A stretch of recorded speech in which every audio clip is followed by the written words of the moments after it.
Um, Next thing I want to talk about, and I'm sure a lot of you are aware of, is just certain HTML elements that you should be using to style your website, to put headers on your website and things like that. So I'm just going to use the board over here.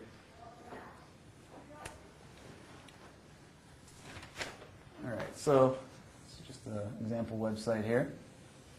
And I'm going to do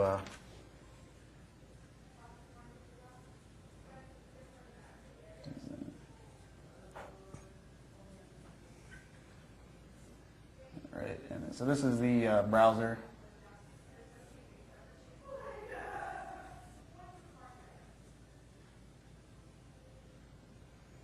Okay.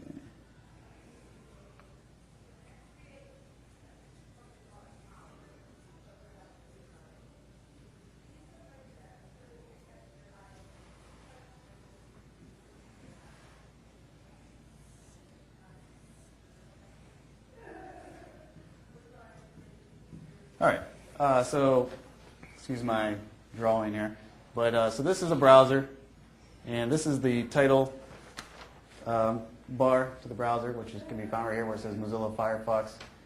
And so this is the title of his website, Joe's Web Design Firm. He has his logo, and then this is his header for the page, Web Design Consultant. This is a link here, just use your imagination. And on the right here it has services and some bullet points of the services they offer. And I'm going to add one more here.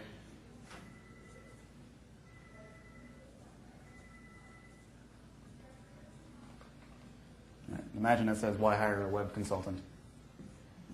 Okay, so now I'm going to show you what this would look like in the HTML. What HTML tags are they using behind the curtains to make the site look like this? So this is the title tag. This is an image.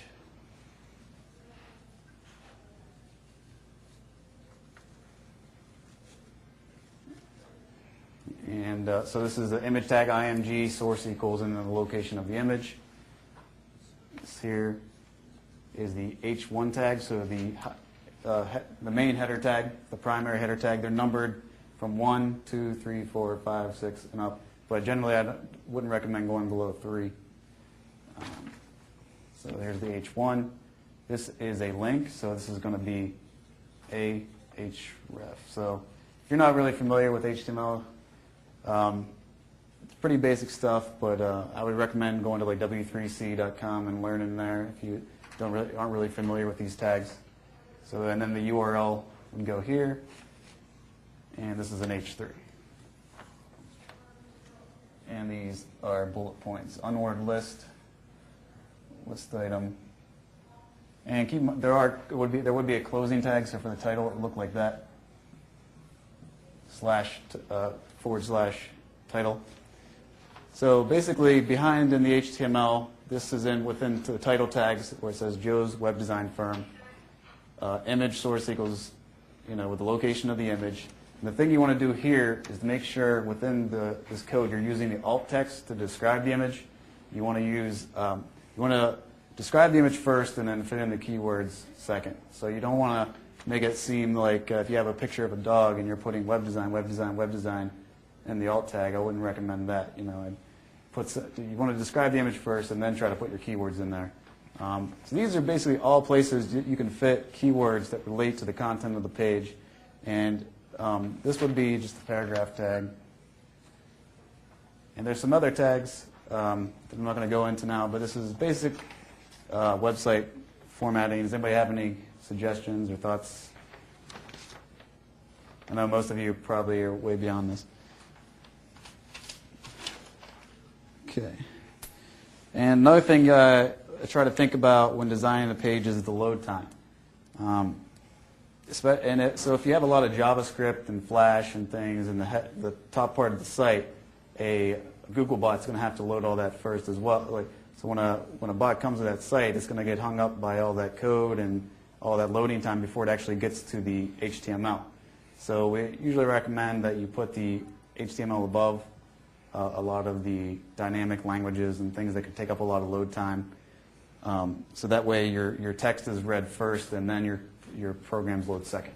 And it kind of works better to the viewer's eyes too, because then they can see the content, but then all the prettiness loads up after that.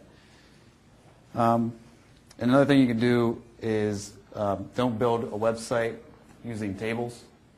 That's one of my nightmares when I come up to a website and it's tables, tables, tables, tables, table rows. I hated web design until CSS was made, basically, because the whole table thing always confused me. I couldn't tell what row I was in or what column. And so if you're using tables, it's taking up a lot more code space than if you use CSS.